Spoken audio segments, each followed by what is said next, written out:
Hello, everyone. I'd like to welcome you to today's webcast on using TerraTrak to tame your material management logistics. We are joined today with three presenters: Margaret Wagner, who's the Water Resources Specialist at Clean Water Services; Brian Knowles, who's Managing Partner here at Sitka; and then also Steve Rentmeester, Product Owner at Sitka Technology Group. During the course of the webcast, if you have any questions that you would like asked of the presenters, feel free to use the Q&A console, which is either at the bottom or the top of your screen. If you click on that, you'll see Q&A. You can just type in your question, and we will interject those potentially throughout the webcast, and then also at the end. We'll save some questions for the end. So please feel free to use that. And I think with that, I'm going to hand it off to you, Brian. Thanks. Thank you, Dan.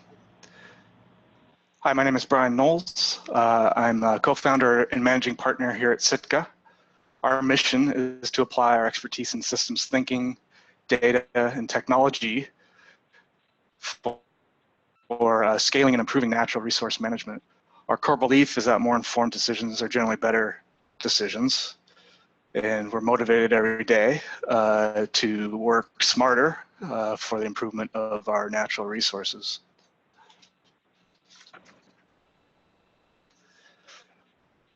Go ahead. Here are some of our current and past clients that have trusted us to deliver cutting-edge solutions to some pretty thorny problems. We're lucky to work with many leading organizations in natural resources management. And we're motivated every day to bring better tools and data to these clients that are doing great work out there in the world. All right, Dan. But today we want to talk a bit about TerraTrak. TerraTrak is a system that we started developing for Portland Metro about 4+ years ago. They use it to manage their natural resources, or natural areas program. It's a program that purchases and manages land for long-term stewardship in the Portland Metro region. And the system has two main pieces of functionality. One is managing the land acquisition process. This process allows them to target different areas in the region and target critical habitat like you see on the picture here. The other is the stewardship modules, which allow them to manage their natural area sites, create projects, and track activities on those sites. The application was originally developed for Metro, as I said, and it was rolled out as TerraMet. They call it TerraMet, as does Clean Water Services, who is another organization that is using the same system now. And we're hoping to expand our user base to others as the system matures. Metro has graciously offered to open the system up for others to use. We call this TerraTrak, and it's a system that allows others to be able to leverage the capabilities that have been developed by both Metro and Clean Water Services. Go next slide. TerraTrak has a few key benefits for using it. It streamlines long-term site management to free up staff time for genuine stewardship. It aligns site-specific actions with program-level strategic goals. It increases visibility and control of green assets, enabling effective capital planning of budget as well. And it enables the ability to share conservation and restoration successes with the public. We view TerraTrak as an enterprise-level conservation management platform. It is ideal for managing green infrastructure assets such as parks, open spaces, trails, urban forests, constructed wetlands, wildlife corridors, and other natural habitats. Program managers, engineers, ecologists, and other key stakeholders can proactively align stewardship activities and conservation actions to see how they contribute to the overall performance goals and measures of a program. The level of detail and control provided by TerraTrak allows organizations and municipalities to effectively implement their strategic initiatives. If you want more information on the platform, there's a white paper on the sitkatech.com site. We see three major data management challenges for many of the programs we work with. Many organizations have strategic planning challenges, implementation tracking challenges, and challenges in monitoring outcomes effectively. TerraTrak is focused on that middle challenge, which is implementation tracking. The issue that we see is managing sustained change over time. And we believe data systems are uniquely positioned to enable us to do that better throughout different programs. If you think about your program as a set of assets, natural areas, parks, trails, urban forests, or stormwater BMPs, you take actions to improve and support those assets over time, often over long periods of time.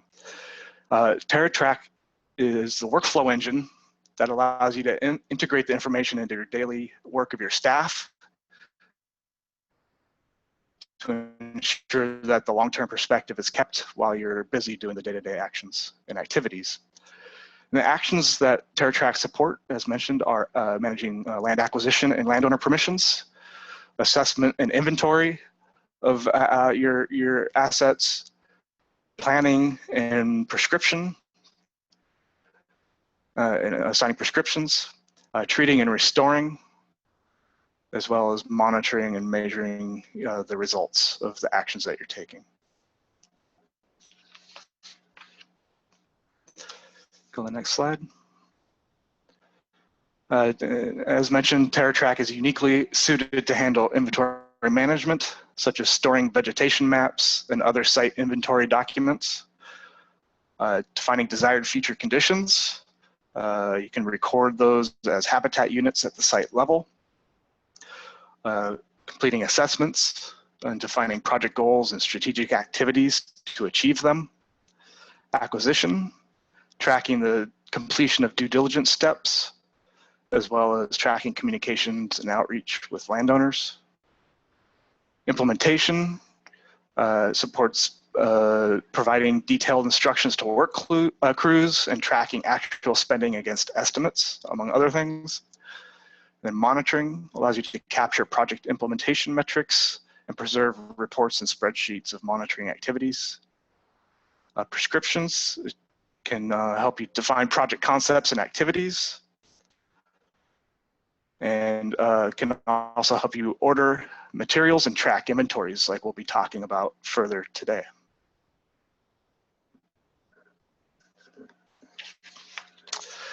So with that, we'll pass it over to Margaret from Clean Water Services to discuss how they have tamed the riparian planting logistics and done amazing work with the system.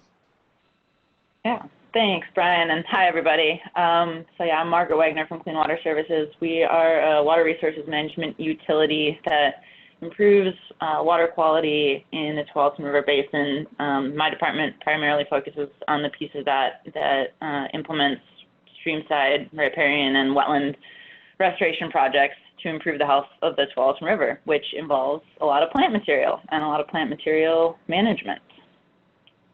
Can you hit the next slide, Damon? So we have a really general need to track, as Brian was saying, activities, management activities, and materials that go to sites. We have a lot of internal GIS and mapping data that gets stored and talks to other sort of other databases internally, and we generate a lot of data in just the real-time day-to-day aspect of workflow that we weren't capturing live before. So we had a general desire to have more of this data tracked as we were implementing and more of it available and accessible for planning. Not just plants, all site activities, but we started with a focus on the plant material. That is a picture of our cooler in the winter and just a bunch of plants, berry plants in bags. Next slide, Damon. So yeah, we started with a focus on the plant material, partly because it's a core aspect of almost every project that we implement in the watershed management department here. It touches all the project managers at some point. It was also a workflow pain point, so having all of the data going through a couple material managers during a busy season when you're moving a lot of plants around. Our previous system involved paper, email, Excel, and a budget tracking software, which was Oracle. There were a lot of times when data had to be re-entered, copied, pasted, or copied over from PDFs and paper forms, and then copied into other systems. It created a lag, error-prone issues with copies and pastes. If different people were managing different pieces, you didn't always necessarily know whose court the information ball was in. So it touched a lot of project managers, a lot of projects, and it was a workflow pain point. It was also a way for us to sort of cut our teeth on the TerraTrak system with one initial module, and then branch out after that into the rest of the management activities that we also spatially tracked the sites. I think is there one more slide? Oh yeah, there we go. So we started the first year rollout with the plant material management module was not this past winter, but the one before. So the winter from 14 to 15, which is our prime planting season. I don't know if everybody is tuned in from the Pacific Northwest, but that fall to spring planting season. And we had a departmental and sort of partner goal to plant 1 million plants in that planting season. That's across containers, burieds, and plugs, and all stock types. You can see there a screenshot of our outdoor nursery facility with a bunch of plug and container material. But it was a pretty, lofty goal, or it was a little bit of a stretch for us. It involved many project managers and multiple partners, other agencies, cities, and nonprofits. So we were trying to both, roll out this module and test it in a pretty busy year, which was a good test for us to see its capabilities, and it was certainly a year where we appreciated workflow smoothing and help, because it was a hectic planting season. We actually exceeded our goal. We planted I think we did crack 2 million. We put 1.9 million plants through the system, but then when we communicated with the rest of our partners through a program called Tree for All out here, we ended up cracking 2 million plants that year, which was pretty cool, especially for the first year with the system. Next slide. Hey, Margaret. Oh, yeah. Could I jump in just for one second? Yeah, absolutely. Just mention that, as you're about to say, Metro is also using this system, and they added the stock type of seeds. So they're tracking their seeds through this. And then additionally, they're now keeping track of the province of where the plant material came from, as well as they have the option of tracking container size or grade of material. They don't use that part of it too much, though. Just a few little additions that you guys got going. Yeah, that's a really good point, especially considering that was something nice where, since one of our major partners, Metro, since they're also using the system, if they build out a function like that, the ability to track seed and things like that, we have the option of using it too. So actually we're having an internal discussion right now about us starting to track seed in the system, and the fact that all those pieces are there and we can sort of customize how we use it and what pieces we use. It's really cool. Yeah, that's a good point, Steve. Thanks. Okay, so then, this past planting season was year 2. Continued to improve and refine and, add things, communicate with Metro about what they were adding and how they were using it.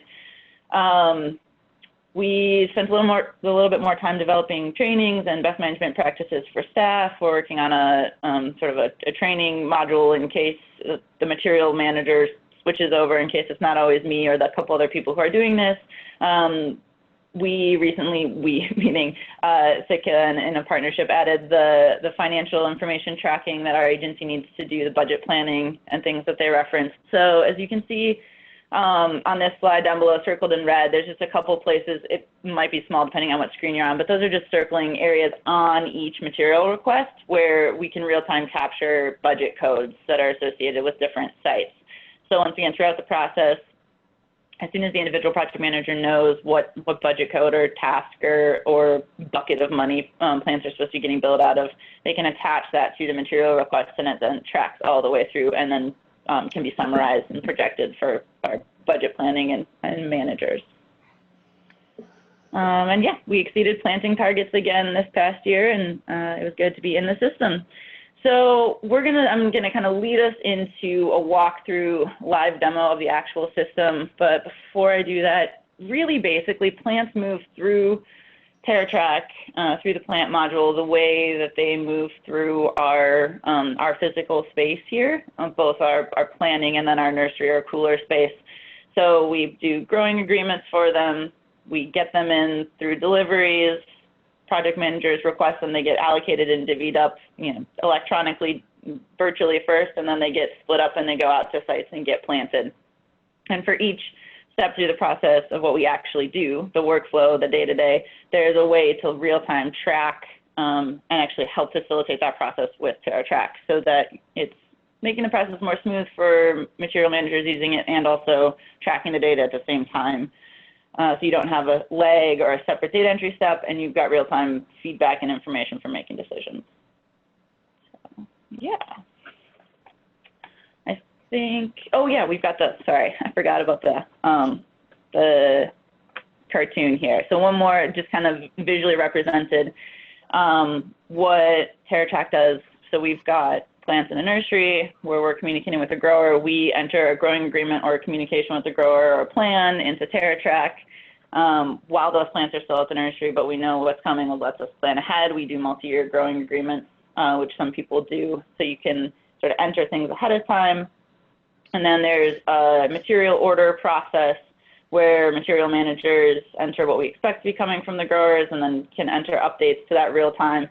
And then you get a delivery from the grower, and then the same way those plants physically move to the cooler, they transition in TerraTrak to a different status, which can then be, real-time queried, and it will populate the inventory as we're moving along. And then there's the next step where project managers submit a material request, which material managers will juggle based on all the other requests coming in and what plants we actually have at the cooler and so on and so forth. Plants go out to site. Once again, there's a physical transition and there's a transition in TerraTrak so that we always know where things are.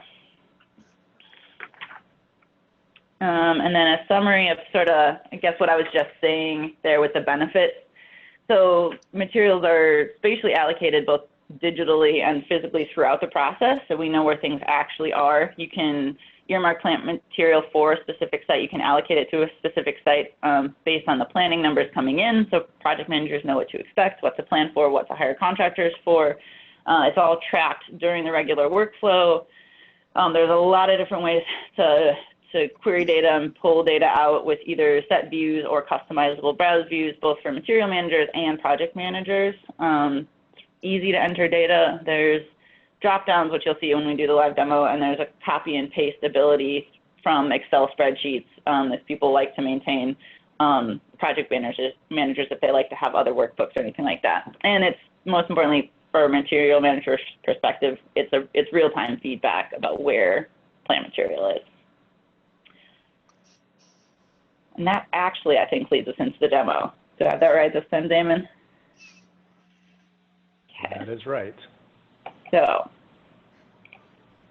I'm just going to quick switch us over. So hopefully everybody can see the browser view here, which is TerraTrak. So this is what our instance looks like. You can see our little logo up there. I think if Metro was logged in, that'd be different, but otherwise things are pretty uniform. This is the homepage that pops up, which is a dashboard. You can see the things I've recently been doing.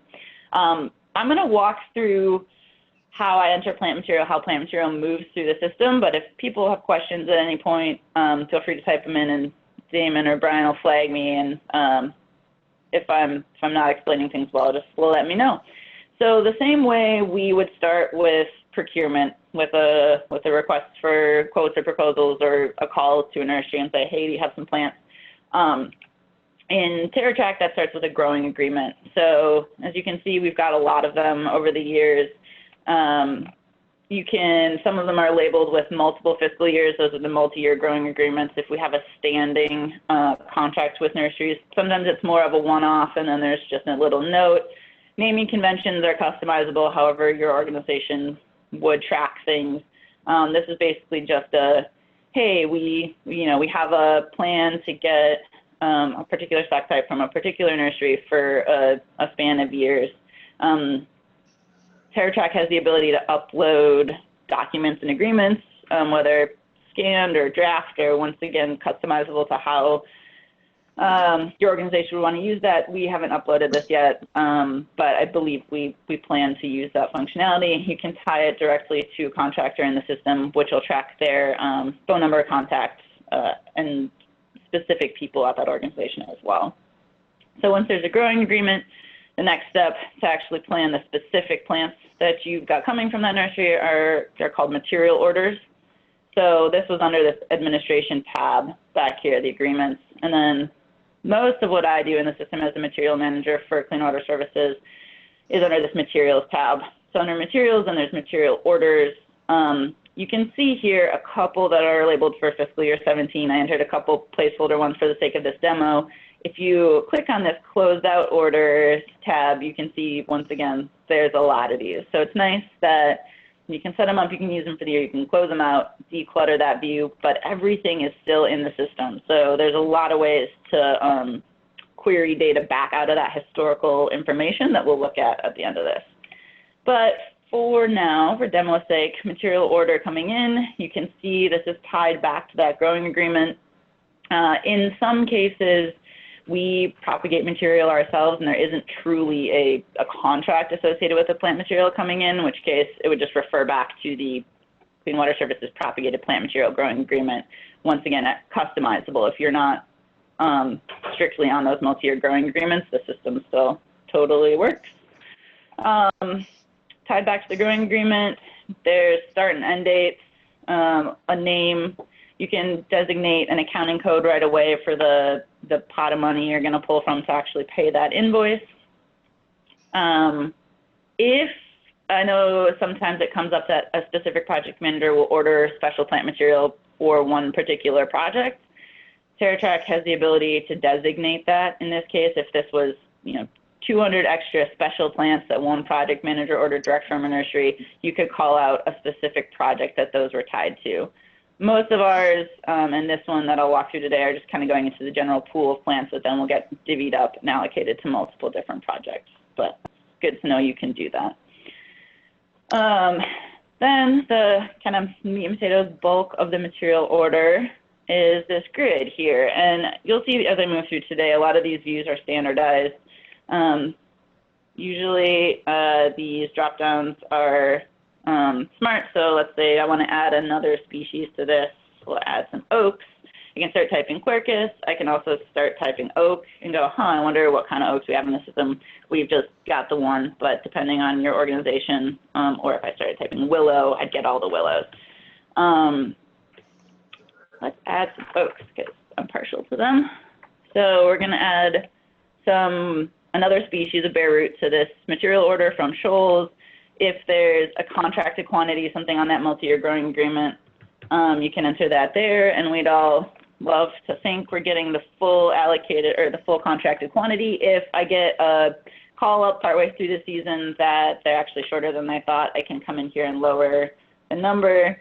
For whatever reason, as we know, there's just some unpredictability in the nursery industry. And then it's nice that you preserve that contracted quantity. But the inventory columns that we'll see in a minute populate from this expected column. So yeah, it's kind of the typical things you'll encounter. You can also, or actually probably what also happens a lot is if we call the nursery up and say, oops, we need more of something, or hey, can you help us out? Can you bail us out? We need to increase numbers. And if they have extra, you can go in and add more species. You can increase that expected quantity too. So then you've got the plan of what you're expecting to get from any of the nurseries, whether it's anybody else that we're working with out here, and you would have a different material order for each chemistry. And when you go to schedule deliveries, you do what's called a delivery receipt. You designate a location. So our bare roots go through some rented cooler space. We've got these all set up for what we do, but once again, customizable per location. We'll pretend that we're taking delivery today, even though that wouldn't happen in June.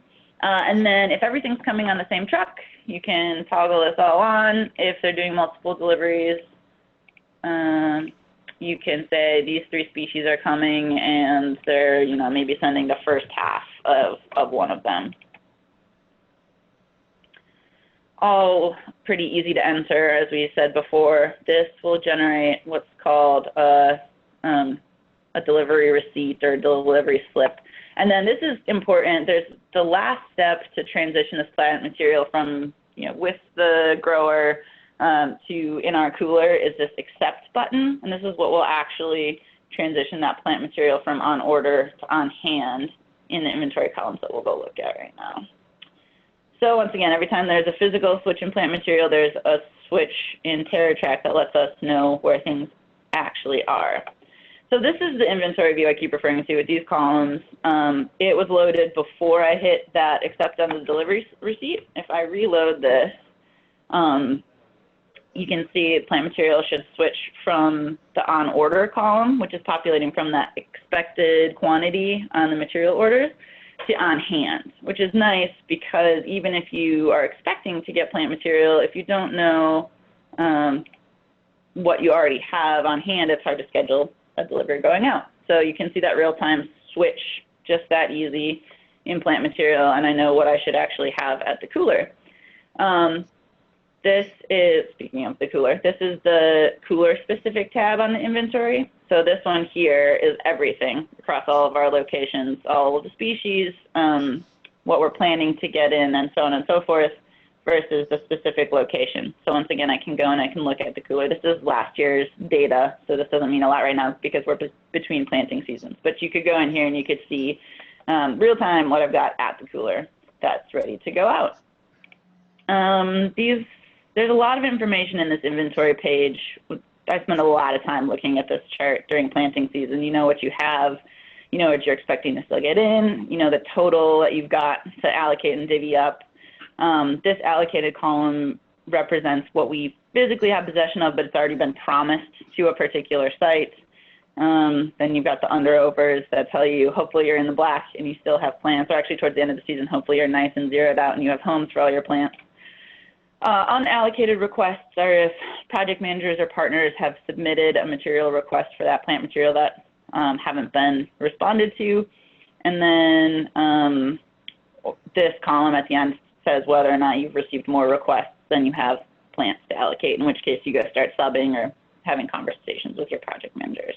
But it's all right here. It's all real-time tracks and inventory. Compared to the Excel spreadsheet we were trying to maintain before, this is just amazingly less painful, as I'm sure anybody who's tried to maintain a database may understand. So we've got plant material in. Material managers are waiting for requests to come in for it to go out. I'm going to kind of continue through the process. Project managers or partners or whoever has access to the system, depending on how different organizations do it, will go to a site in TerraMet and enter a material request for plant material. So once again, these search functions are all pretty easy to navigate. I'm going to go to a particular site that I've decided to guinea pig here. You can start typing it in and look for it. You can type in a particular project manager, or you can search by ID, which is nice because we have the same IDs in our internal ArcGIS system and in TerraMet, so we hopefully always know what site we're talking about. You can click on that and it'll load. I've already got it loaded here. So this is the site page for one of our properties that we maintain a project on. Project manager would go here. You can see it on the map. You know you're at the right site. And they'll enter what's called a material request. So over here on the left, there's always this sort of navigation bar with a map and a bunch of different sort of aspects of TerraMet that Brian alluded to before. You can track many more things than plant material. We're just focused on material requests for today. And Clean Water Services is still in the process of fleshing some of those out. Metro has a much more robust use of these options over here. So a particular material request looks something like this. Very similar view to that material order, which lets people sort of get familiar with how to enter things in here. It gets pretty intuitive after you're in here for a while. Basic information at the top, but for plants going out, that's more, where are they going? When do they want them to go there? Requested pickup, requested planting. We have the ability to track those separately because some people who enter plant requests in here are nonprofit partners that might pick up container plants a few days ahead of time and then have planting on the weekend. We have the ability to track that. If we want to, can enter a particular contractor if they're coming to actually pick up the plants. All of this information in the basic info will populate the pick slips, which is nice because then the material managers actually have the phone number of who you should be ringing at 7 a.m. if you're expecting a pickup to happen that isn't happening for whatever reason. If a material request gets entered for one project and then they go, oops, that project's flooded, let's send those plants to a different site, you have the ability to transfer, which is nice without re-entering the whole material request. You can designate a project manager. Once again, you can designate a funding source right away tied to the material request so that you can plan ahead and budget, and it's not a separate data entry step at the end of the season when you're going to sort of reconcile all of the finances. You can designate a partner organization so that if somebody from one of our city or nonprofit partners has a login and they are designated as a partner on this material request, they can log in and see it too. So see what's planned to go to the site, when, whether it's been picked up, things like that. And then you get to this. Oh, sure, yeah. Yeah, this is Brian. If I could interject, there is a simplified view for planting requests that partners can use to submit their requests directly into the system without shipping emails all around and causing confusion on who asked for what when. So. Yeah, and that's been hugely helpful for us. Point that out. Water services. There's another view that's important. Yeah, we procure plant material and then divide it up between a lot of partners. We do not get all these plants in the ground by ourselves. We're sort of a lot of times just a plant hub, especially for community plantings throughout Washington County. We work with a lot of nonprofits and city partners who will take those plants and actually turn them into worthwhile volunteer events. And so really we just want them to be able to submit that plant request. And in the past that was an email, PDF, or paper process, or a little bit of all three of those, which was maddening and error prone sometimes for both us and our partners. So this is nice. Yeah, it's really nice that they can go in and submit those plant requests. And it's also really important that there's a simplified view that they can, it's basically just a plant request form. So for us, that's good because we don't have to give access to our entire system to a partner who just wants to submit a plant request. And for them, it's nicer because it's a lot simpler for them to get in there and submit a request without having to do quite as involved a process. So really good point. Yeah. So project managers come in, enter once again with this basic grid. Now that we know that there's oak in the system, we can add some to here. They would enter a requested quantity. I have material manager permissions, so I can enter numbers in this allocated column. Project managers would just have I think it's either not there or it's grayed out. So they're just entering a requested quantity. And then this is what it would look like when it comes in to the material managers.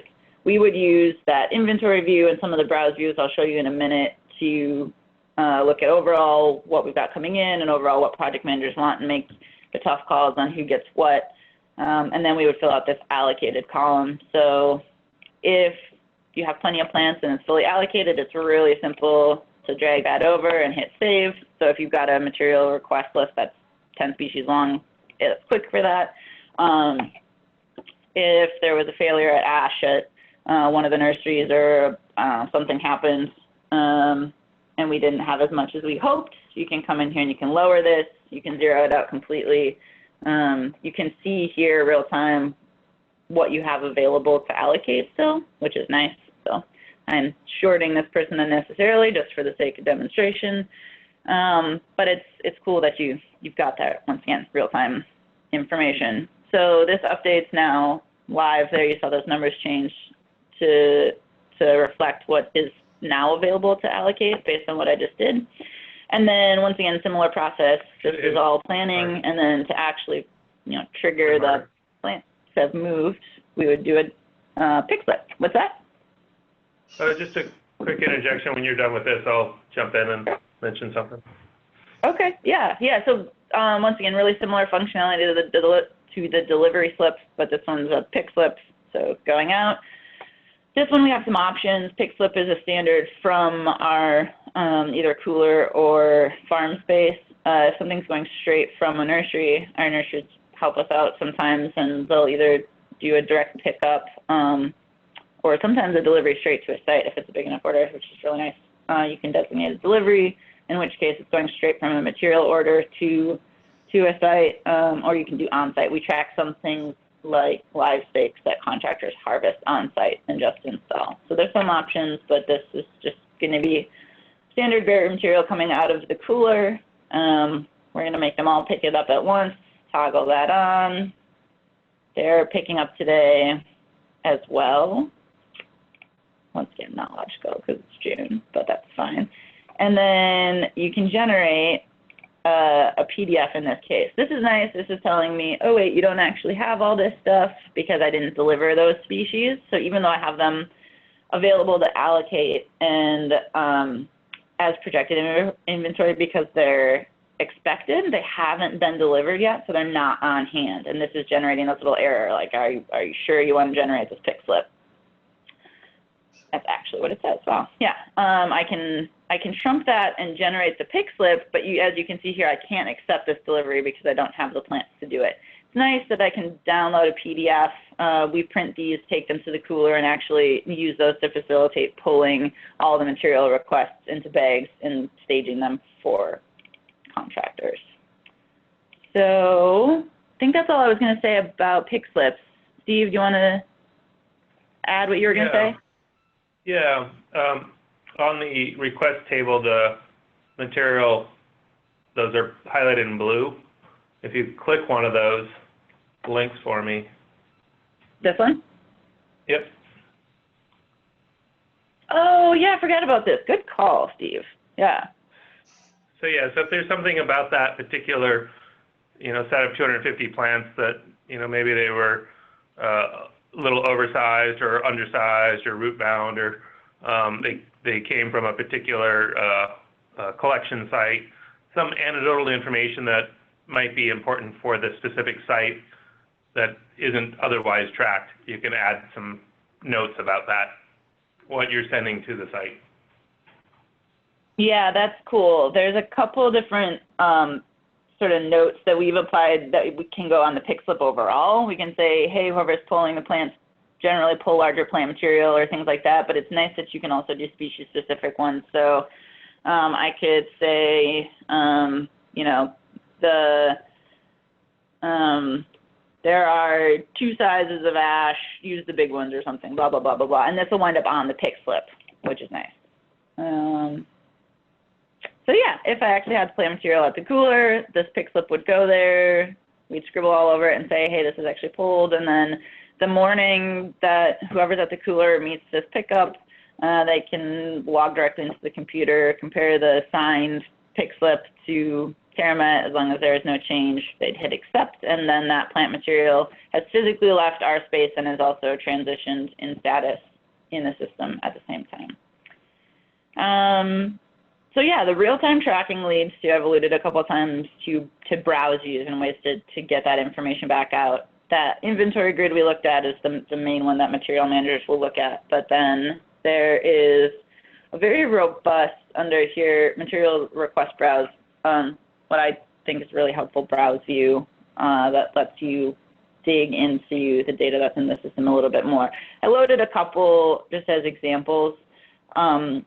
So not only material managers, but project managers could come in. Anil, who I was using as a guinea pig before, could come in and look at all the plant material that went to that site that he was submitting a material request for. He could look at the material that's gone there the last 3 years, or in this case, I think I just have it pulled to grab everything that's gone there. And you can tell that it's been planted the last 3 years. You can tell if you expand these, you can turn on different things over here. You can turn on different toggles here. And then you can see, you know, in 2014, these stock types went there. Of the plugs, it was those species in these numbers. Or I can collapse these to just say, hey, wow, over the last 3 years, we've sent, you know, how many plants have gone there. There's another view in another area that's got the pricing and the financial information there, which is nice for, like I said, end of season reconciliation and budget planning for future years. This is another view that I find really helpful. So you can see in this case, I've filtered it to just material requests for this fiscal year. So mid-season, I can go in by either project manager, partner, stock type, and see who's requested what. I can, at this point, see what I allocated. Oh, I think that when I opened the new one, I might have frozen this one. I don't know if I can expand those right now because I switched to this one being the live one. But I could reorder this. I could say, you know, show me prioritize partners first. I could say, show me material type. I hit apply, it reorganizes. It's really quick on the fly, and it's all pulling the most updated information. If I change something in the inventory, I just reload this page, and then it's live. So I can look at, you know, of all the ABs we have going out, where is it going, who wants it, etc. by site. I think those are the things. Oh, sure. What? Can I note also too? There's the export to Excel, so for further analysis. Oh, yep. So you can pull this out and do an analysis in Excel, everybody's favorite data management tool. Yeah, you can, and that does. There's a handful of ways that's really important. We have some project managers who like to do an export of what they've done at a particular site so that they can copy, paste it, mess around with it in Excel as they plan for the next year, and then you can, you know, copy and paste the list back into a material request so that you can have one Excel workbook with all your particular sites and columns to chew through it. There's a bunch of different ways that's nice. There's also a print view, which for whatever data we've got, we'll pull up a separate tab and a view that's easily printed. So if I want to send, if I get a call from a nonprofit partner and they want to know, hey, can you tell me what plants went to these 5 sites over the last 3 years, I can create a browse view with that, do a print view, either print out a hard copy or print a PDF and email it to them really quickly, even if it's somebody who doesn't have a TerraTrak login, which is nice. So yeah, that's a good point. Those two, both of those exports are really nice. And Margaret, you're going to mention the saved views. You've made really great use of those. I have, yeah. So what I did today was go in and have these sort of loaded and teed up. But if I wanted to essentially do that functionality, either, you know, with a bigger time lag, you know, if I want to come in and see the same view tomorrow, or if I want somebody else to be the same, to be able to see the same view, I can make a saved view. So you can see some of the ones, and any of the project managers can do this and make a saved view as well. Some of these make, you know, allocated plants by partner for current fiscal year. So I can go in there and say, hey, where are our plants going this year, or where have I said they're going, and maybe I'm shorting somebody and I didn't even really realize it, or something like that, or it's just really cool to talk it up and say, wow, hey, Friends of Trees is planning to plant X number of plants this year. There's some views that project managers have made where they can see everything summarized for a year with fiscal information. You can see what's already gone out. You can see, I like this one, remaining to be picked up. This is a nice quick view of what is still you know, promised to go out, and then which site is it supposed to be going to, and or which project manager. Like, who do I need to pester and say, hey, you still got plants in the cooler. So yeah, those saved views are really nice. So this is, I think, what I was planning to walk through. I will stop sharing this screen unless people have other questions that you want to ask right now while we're in here and can still click around. I don't know if I can see the questions, though. That saved view this week pick up looks useful. Yeah, that one's really nice. So, and especially because there's a designation in this filter where you can just set it to this week. So every time you load that view, it really will load the current week. You don't have to go in there and enter a different date range. And as you can see, this one was created by our cooler manager, our really like on the ground, boots on the ground material manager. And so she has a view where she would print either this week or next week. She'd pull up all the material requests that are set to go out next week, print all the pick slips, take them in a folder, go drop them off with the cooler attendant who's pulling lists, and just have that view constantly updating just by reloading the page the next week. Margaret, I think I'm going to take us out of the demo mode and back to the slide deck. We just have a few more slides, but I do have a question from one of the listeners. And again, if anybody else has questions, you can do so. You can just type it in via the Q&A button. That's either at the bottom of your screen, or it might be at the top, depending on your screen. But the question is, has there been changes in how you interact with nurseries, or have you heard feedback from the nurseries that you deal with after using this solution? That's a good question. I found things a little bit simpler.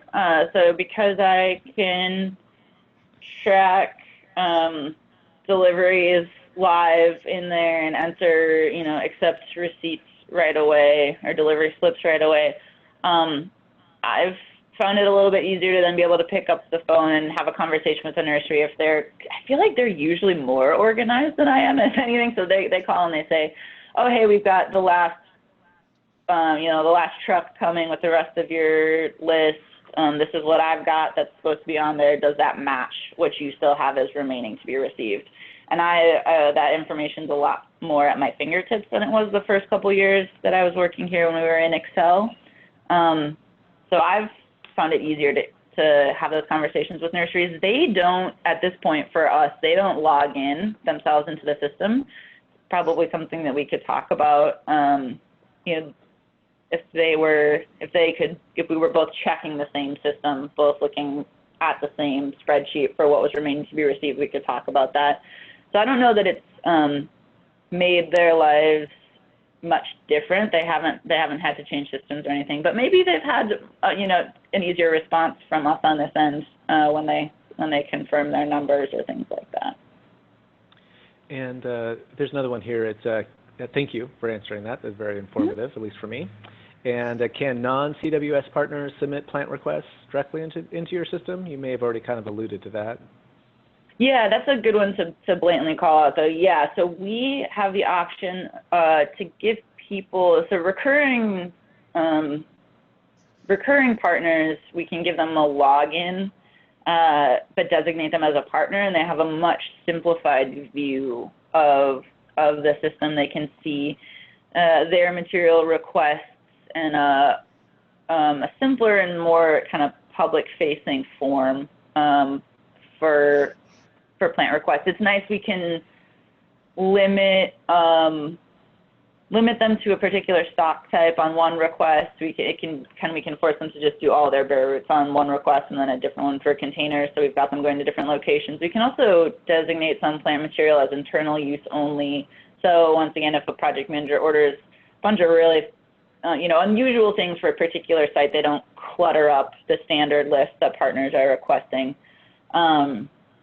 And that's really nice. It's not accessible to the general public. There's not one link on the website where anybody can go in there, but our recurring nonprofit and city partners submit requests directly into the system, which is hugely beneficial to me personally, not to have to copy and paste from PDFs into something.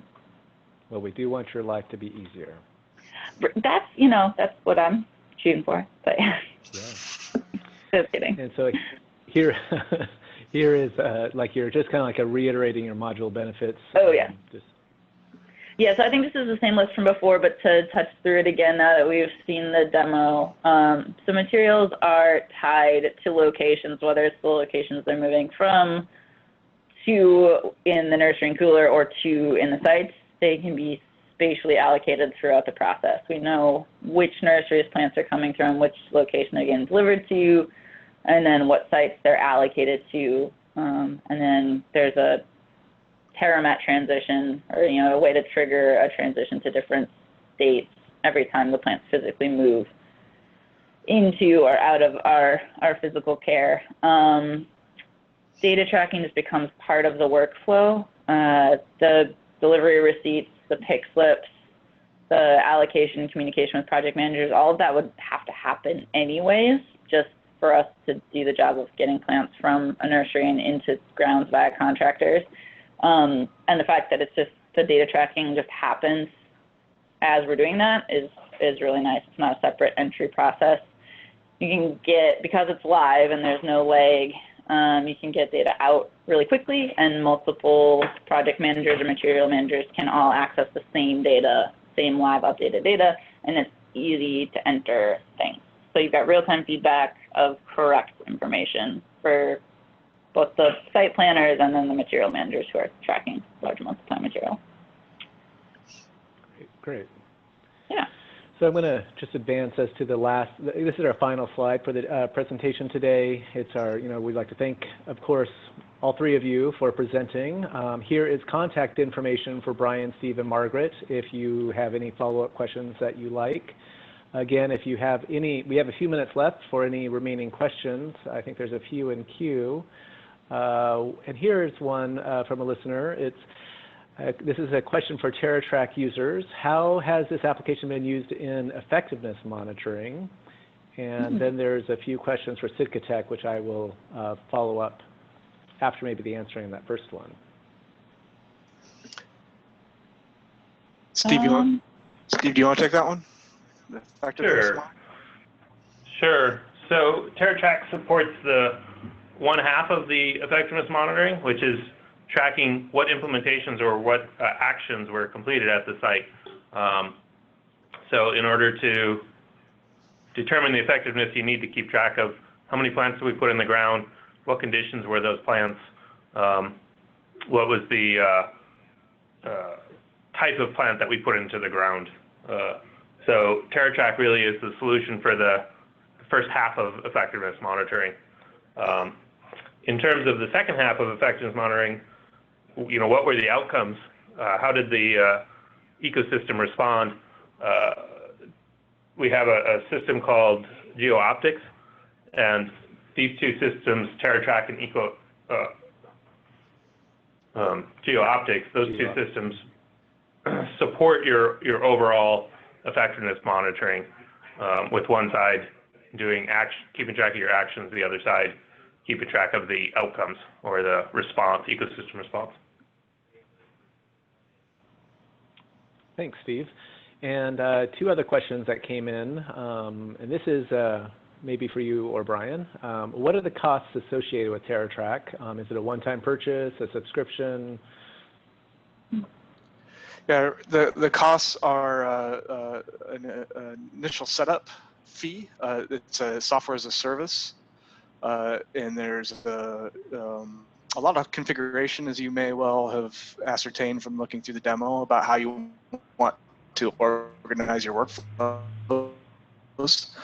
So Sitka works with you to map out your workflows and then configure TerraTrak, your own instance of TerraTrak, to support those workflows. So that's an initial upfront cost, and that there's a range on that, depending on how much of TerraTrak you want to adopt and deploy. Nice thing is you can start in one module like Clean Water Services did 2 years ago, and built out the planting module. And then this spring, they're circling back and implementing tracking work efforts on projects, so managing contractors and that kind of thing. So there's some flexibility there. And then Sitka provides long-term support for TerraTrak, and so there's an application management fee, an annual fee for us managing the application here in our secure environment, keeping it running and healthy. Nice. And it seems like with TerraTrak's been around for 5 years. Did I hear that correctly from the beginning of the webcast with yes. Metro? And so just so it's a tried and tested system, that's been used by multiple different parties, and So I think that's great. And then we have another question here, and I'm going to read it to you. It's, how easily can TerraTrak be used with existing applications, such as created using MySQL or HTML5 or JavaScript? So yeah, TerraTrak is built on top of those types of technologies, and we do envision creating more robust integrations to other applications. We've done a little bit of that with financial management data being sent back and forth between PeopleSoft through data extracts for Metro and to Oracle Financials for Clean Water Services. That currently, however, is not automated. That's more a manual integration. So if you have your own system out there and you're curious about how it might integrate with TerraTrak, we are all ears about learning more about those use cases and helping folks out in designing how those integrations might work. Great, and I'm sure that if any of the listeners today would like to learn more about TerraTrak specifically, then please reach out to Brian or Steve. Contact information's here. Use case, Margaret's more than happy to answer some questions as well, and her contact information as well. And finally, there is more information on our website at sitkatech.com/TerraTrak. There's a case study about how Metro rolled it out and the advantages that they've seen, a product sheet on TerraTrak, and some other items of value